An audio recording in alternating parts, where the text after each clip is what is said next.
안녕하세요. 주식회사 하나쌤 측에서 안전관리 인사를 맡고 있는 전포입니다. 반갑습니다. 저는 여러분들에게 코로나 시대하고도 맞을 수도 있겠지만 위험 공유 개념의 조정과 확장에 대해서 말씀드리도록 하겠습니다. 저희 사업장에서는 위험성 평가라는 것을 하고 있습니다. 근로자와 관리자가 함께 위험 요소를 도출한 후에 위험성의 크기를 산정하고 위험성이 큰 것부터 하나씩 제거해 나가게 되면 사업장이 쾌적하고 안전한 사업장이 될 수 있다라는 게 위험성 평가의 목적입니다. 위험성 평가라는 것은 위험성의 크기를 산정한 후에 큰 것부터 제거해 나간다는 게 위험성 평가입니다. 제가 여러분에게 한번 질문 좀 한번 하겠습니다. 여러분의 가정에 있어서 가장 큰 위험 요소는 누구입니까? 보통 물어보게 되면 남자분들은 아내라고 얘기하고 아내는 남편이라고 얘기합니다. 그러면 그러니 위험성의 크기 누가 위험한지 알았네요. 남편분들은 오늘 집에 가셔가지고 아내가 위험하니까 이 아내를 언제 제거할까 고민하신 겁니다. 아마도 현명한 남편이라면 아내에게 영화도 보여주고 여행 함께 가면서 아내의 위험을 내 편으로 만드는 사람이 현명한 남편일 것입니다. 그러니까 우리가 위험을 제거함에 있어서 위험을 처리함에 있어서 제거라는 기법을 옛날부터 사용해 왔습니다. 무조건 위험을 없애야 된다는 개념이 있었는데 코로나 시대를 맞이했습니다. 지금은 위험을 어떻게 하면 공유할 수 있냐가 굉장히 중요한 시대가 되었습니다. 그 위험에 대해서 정확하게 인지하고 충분하게 이해하고 그 필요성에 대해서 공감하고 함께 공유할 때 사고 예방할 수 있다는 개념이 위험의 공유입니다. 그런데 이 위험의 공유라는 개념이 눈에 보이지가 않습니다. 그러다 보니까 우리는 불안함을 갖고 있고 과연 이걸 도입에 사용할 수 있느냐라는 좀 어려움이 있습니다. 그렇지만 코로나 시대를 맞이해서 또 산업의 발전함에 따라서 분명히 위험의 공유는 필요한 시점입니다. 위험을 처리하는 기술은 보통 4가지가 있습니다. 회피, 제거, 우유, 정답.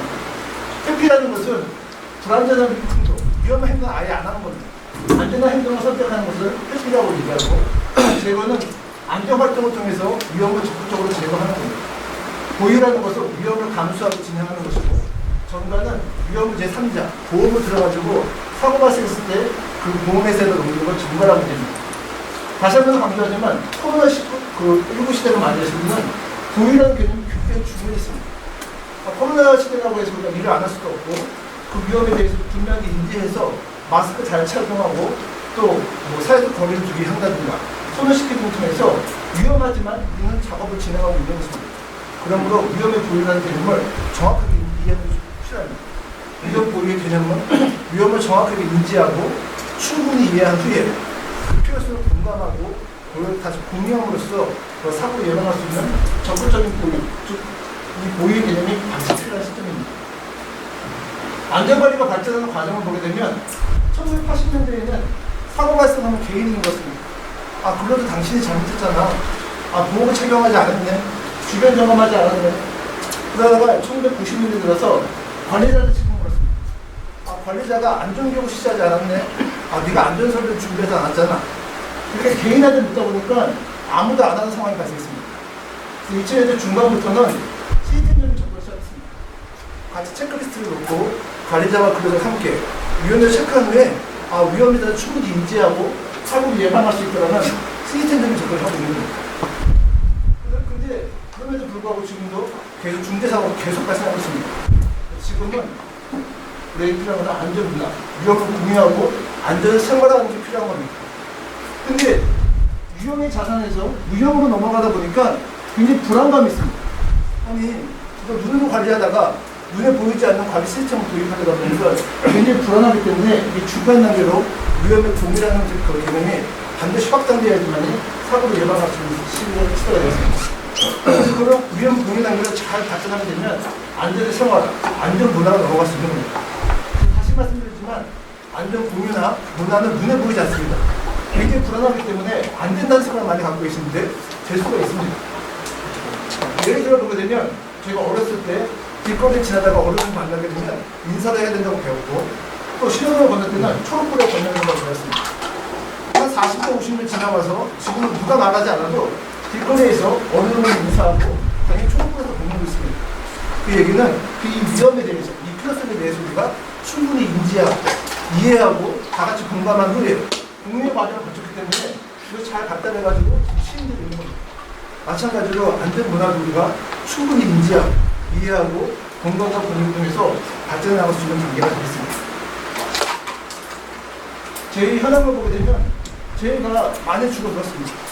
그럼에도 불구하고 중간중간에 성수대교 붕괴, 성동대까지 붕괴, 또 세월호 침몰 등의 큰 사례에서 많은 사람이 죽어나갔습니다. 지금 사회는 아무리 우리가 노력을 해도 사회가 발전함에 따라서 위험할 수밖에 없는 위험사회가 사라졌다는 얘기입니다. 그럼 현장에서 지금 많은 안전관리를 하고 있는데 이 관리가 과연 누구를 위한 안전관리인지 모르겠습니다. 사고의 가장 큰 두 번째는 근로자 불안의 행동을 제거하기 위해서 심리적, 생리적, 또 환경적인 요인을 많이 관리하고 있습니다. 보시는 것 같이 이렇게 현장에서 이 많은 것을 관리하기 위해서 시스템적으로 관리하고 있습니다. 체크리스트를 작성하고 불합리를 발굴하고 작업 보고서를 작성하고 표준 작업 절차 등에서 그 위험을 제거하고 있습니다.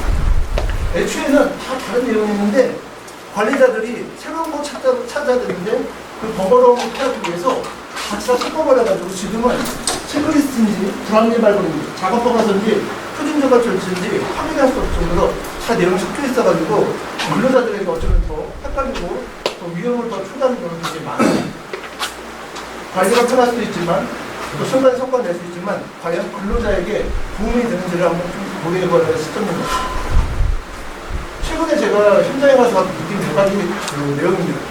전 협회에서 진단 및 점검, 교육을 하다가 왜 잘 실행되지 않을까 좀 의문이 들어가지고 올해부터 지금 제가 그 업체에 들어왔으면 운영하고 있는데 이런 얘기가 많습니다. 안전 시스템은 근로자 통제가 가능하다. 철저한 관리 시스템 통해서 근로자를 통제할 수 있다고 얘기하고 있고 안전 시스템의 정착은 안전관리를 수월하게 할 수 있고 또 지금 이상의 안전관리는 성과를 즉 눈에 보이는 관리에서 눈에 보이지 않는 관리로 넘어가는 과정에서 불안감을 느끼고 있습니다. 안전 시스템을 통한 관리가 안전관리자의 주 역할이다. 또 신입사원 채용시에는 안전 전공한 전문가보다는 서류를 잘하는 관리자가 낫다라는 말을 현장에서 많이 하고 있습니다. 저희 회사도 안전관리자 채용할 때 안전 전문가보다는 자격증만 있으면 그냥 채용하는 실정입니다. 그렇지만 보시는 것 같이 중대사고는 줄지 않고 있습니다. 또 과연 서류 확인이 안전의 활동인가 고려해 봐야 되고 전문성 안전관리가 현장에 있는지도 한번 생각해 봐야 됩니다. 더 중요한 것은 이러한 관리가 과연 누구를 위한 관리인가 근로자를 위한 관리인지 관리자가 관리를 편하게 하기 위한 관리인지를 한번 또 고려해 볼 시점이 된 것입니다. 저희 현장에서 하고 있는 표준 작업 절차라는 것은 작업하는 절차에서 그 어떤 위험이 있는지 찾아보는 작업 순서에 따라서 어떤 위험이 있는지 그 내용을 보게 되면 잠재 위험을 찾아내고 그 위험도도 표시하고 있습니다. 이거는 위험성 평가에서 하는 겁니다. 아까 말씀드린 것 같이 표준 작업 절차만이 아니라 위험성 평가를 합쳐가지고 더 좀 복합적으로 보고 있습니다.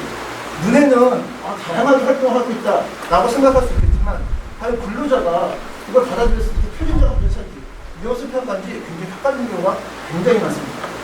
또 저희 회사 같은 경우는 삼성에 저희가 근무를 하고 있는데 보통 저희가 한 달에 한 번씩 현장 자료를 보고를 합니다. 그래서 이 불합리, 즉 사고가 날 뻔한 상황들이 얼마나 줄어들었는지 성과 지표를 계속 발표해야 됩니다. 그러다 보니까 무리한 안전활동을 굉장히 많이 시행하고 있습니다. 또 풍력 개선 활동도 매달 보고해야 되고 또 안전관리 개선 계획에 대해서도 다양한 활동을 보고하고 있습니다. 실적은 적용되지 않음에도 불구하고 이런 것을 하고 있다라고 많이 보고하는 그런 상황입니다. 시스템 관리에 대해서 문제점을 제가 단순히 한번 말씀드리면 몇 년 전에 김영규 씨가 사망했습니다. 컴베이어 벨트에 끼워서 사망한 사고 발생했는데 작년에 제가 8년 동안 카레파전소에 대해서 안전 진단을 실시했습니다. 이따 가서 보게 되면 낙탄이 많이 떨어지니까 이걸 청소하기 위해 들어갔다가 벨트에 끼워가지고 사망한 사고입니다. 그래서 이 사고를 예방하기 위해서 지금 옆에다가는 방어기로 다 쳤습니다. 방어기로. 사람이 접근하지 못하게 하기 위해서. 그런데 막상 어쨌든 낙하이 발생하게 되고 이걸 청소하기 위해서는 문을 열고 들어가서 이걸 다 청소해야 됩니다. 그럼 결국에는 그것은 그 대책될 수 없음에도 불구하고 시각적으로 또 국민들에게 보이는 거에서 큰 효과가 있기 때문에 방어로 지금 며칠을 거쳐서 다 치고 있습니다. 저희가 그 진단을 하는 후에 아니 이거는 근본적인 원인적 대책이 아니다. 이걸 해결하기 위해서는 첫 번째로 저질 탄을 가져오는 게 아니라 약간 좀 중질 이상 탄을 가져오자. 저질 탄을 갖고 오면 그 내부에서 발화가 발생해서 화재가 납니다. 그래서 그걸 막기 위해서 물을 엄청나게 뿌려서 아주 분줄이 된 상태에서 이걸 운반하는 거예요. 그러다 보니까 붙어있던 게 내천대로 돌아오면서 다 떨어지는 상황이 발생하고 있기 때문에 저질 탄이 아니라 약간 중질 이상 탄을 사용하죠. 또 아니면 벨트 컴백 폭이 너무 작으니까 좀 폭을 넓혀가지고 사용하죠. 아니면은 뭐 진공 부양식 그 외부로 덮어가지고 부양을 약간 살짝 띄어가지고 운반하게 되면 약간 떨어지는 것이 줄어들 것이다. 또 근무자가 작업하는 환경을 2인 1조 작업을 배치시키고 또 근무자가 안전하게 작업할 수 있는 그 여건을 마련하자. 다양한 안을 제시했지만 결국에는 무조건 방어를 다 설치해야 된다 해서 지금도 다 설치하고 있습니다. 그러나 조리는 근로자를 위한 안전관리가 아니라 어떤 보이기 위한 또는 관리하고 있는 관리자를 위한 안전관리가 아닌지 한번 더 고려될 듯한 안전관리 시스템은 가장 큰 문제점이 되고 있습니다. 또 파이브 배관 철거자고 하게 되면 이런 식으로 하고 있습니다. 보시는 바와 같이 저희가 삼성전자에서 일하고 있는데 다 보호복을 입고 보호를 착용하고 장갑도 끼고 마스크 끼고 다 합니다. 그럼에도 불구하고 이렇게 불량한 작업 환경이 많이 발생해서 불합리가 많이 나타나고 있습니다. 이런 관리들은 기본적으로 근로자를 위한 관리가 아니라 관리자를 위한 관리 상황이기 때문에 이런 상황이 많이 발생하고 있다고 저는 생각하고 있습니다. 그래서 위험에 공유하는 과정이 정말 필요합니다. 첫 번째로 섬세한 사례 교육과 필요성을 인식할 수 있는 정성을 다하는 교육이 필요합니다. 현장에 제가 나가보면 저희가 지금 삼성전자 안에서 안전문화 공부를 하고 있습니다. 제가 그 레포트를 24장짜리 제출해서 제가 해보겠다고 했습니다. 그럼에도 불구하고 실시간하는 업체는 레포트 3장짜리를 업체가 됐습니다. 거기에서 지금 실행하는 것을 보면 안전문화에 대한 내용이 아니라 안전활동을 한 번 더 강화하는 안전활동을 또 하고 있습니다. 그러니까 삼성에서는 굉장히 좋아합니다. 자기네가 잘 아는 안전활동을 이 업체 또 시작하는구나. 한 번이 아니라 2번, 3번 하니까 더 관리가 잘 되긴 해서 굉장히 좋아하고 있습니다. 그만큼 현장에는 전문가가 부족합니다.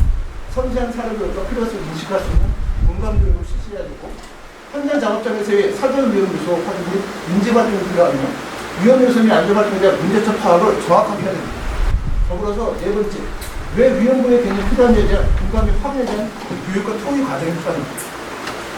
선생님 기본교육은 보통 기본적으로 신규 근로자 8시간 안전교육 받습니다. 철저하게 다 받습니다. 그럼에도 불구하고 그들에게 공감할 수 있는, 확인할 수 있는 과정은 없고 일반적인 주의식입니다. 그러다 보니까 듣는 게 필요한 것은 듣겠지만 그렇지 않은 더 중요한 공감에 대해서는 그 필요성에 대한 공감을 하지 못하기 때문에 교육의 효과가 별로 없습니다. 반드시 공감할 수 있는 교육을 해야 되고 모니터링 해야 되며 마지막으로 위험 모의 활동 성과 측정에 대한 공유 과정이 필요합니다.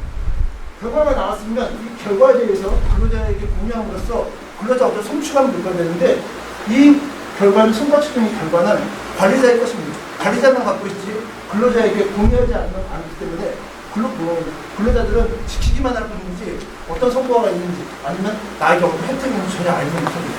반드시 공유 과정을 통해서 재적용을 해봐야 된다. 라는 게 위험부의 장비를 확인 사항입니다. 눈에는 공유하는 과정이 눈에는 보이지 않습니다. 시간이 또 많이 걸릴 수 있습니다. 반드시 공간과 공유를 해야지만이 사고를 예방할 수 있는데 그 과정이 굉장히 어렵지만 가능합니다. 그래서 우리 모두가 눈에 보이지 않는 이 공간과 공유를 통해서 사고를 예방할 수 있다는 걸 생각하고 계시고 반드시 코로나19 시대를 맞이해서라도 이 공감할 수 있는 분위기가 좀 필요합니다. 근데 그 공감의 공유하고 위험을 공유하는 과정에서 리스크 테이킹이라는 게 있습니다. 위험을 공유하는 것은 문제를 인식하고 이해하고 공감하고 공유하는 과정인데 리스크 테이킹은 위험이 있는지 압니다. 그럼에도 불구하고 아무런 조치 없이 작업하는 것을 우리는 리스크 테이킹이라고 합니다. 이분은 지금 외벽 마감 작업하고 있는데 로판을 의존하고 있습니다. 이거 끊어지면 바로 사망입니다. 안전설비도 없고 수직 구명줄도 없고 거기에 추락 방지도 걸지 않았습니다. 끊어지면 바로 사망합니다. 근데 이분은 이렇게 얘기합니다. 야, 내가 경력이 몇 년인데 걱정하지 마. 3시간이면 끝나. 라고 하면 작업합니다. 이분은 위험에 대해서 전혀 공감하지 못하고 동의하지 못할 상태에 작업하다가 사고가 많이 발생하고 있습니다. 반드시 위험의 개념과 리스크 테이킹은 구분돼야 되고 안전한 개념에서는 이 리스크 테이킹은 절대로 해서는 안 되는 개념입니다. 사고는 발생할 수도 있고 안 할 수도 있습니다. 발생하면 죽는다는 것을 반드시 명심해야 됩니다. 위험을 감지하지만 에이 설마 혹시 하는 마음에 위험을 감행하다가 사고가 계속 발생하고 있다는 것을 반드시 좀 기억하셔야 됩니다. 제가 마지막으로 이제 데자뷰하고 비자를 드렸습니다. 데자뷰라고 하는 것은 경험을 처음 봄에도 불구하고 익숙하게 생각하는 겁니다. 즉 처음 어떤 위험한 상황이 발생했음에도 불구하고 무조건 제거만 해야 된다는 개념을 저는 데자뷰라고 생각하고 있고, 귀자대라고 하는 것은 항상 보지만 거기에 새로운 걸 찾아내는 겁니다. 항상 위험을 보고 제거해야 되지만 그 안에서도 새로운 가치, 즉 공유 개념을 한 번씩 깨달는 게 필요합니다. 이게 아니라 이거라는 것이 아니라 이거를 바탕으로 해서 이 위험 공유 개념을 더욱더 상승시키게 되면 더 큰 시너지 효과가 나지 않을까 생각을 적어봤습니다. 마지막으로 정리하게 되면 위험 공유 개념이 아까 말씀드린 것 같이 위험의 관리에서 무형의 관리를 넘어가는 중간 단계가 될 수가 있습니다. 대자뷰처럼 항상 익숙하고 편안한 제거도 필요하지만 귀자대처럼 창의적인 혁신적인 위험 공유를 통해서 안전분할까지 발생할 수 있는 중간 단계가 될 수 있음을 반드시 기억해야 됩니다. 현장에서는 위험 공유 개념을 말하게 되면 그거야 관리할 수 있겠어? 그 눈에 보이지 않고 어떻게 할 건데? 라고 얘기 많이 합니다.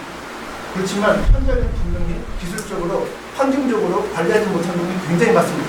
무조건 제거만 얘기하게 되면 근로자는 작업을 할 수가 없습니다.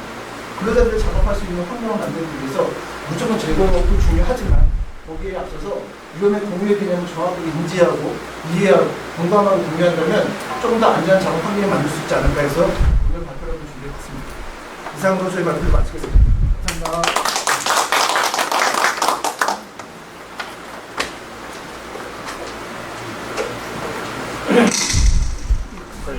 나의 주변의 가장 큰 위험 요소가 무엇인지, 안전 관리는 과연 누구를 위한 관리인지, 위험은 반드시 공유하고 공감되어서 안전 관리가 되어야 한다는 강의 잘 들었습니다.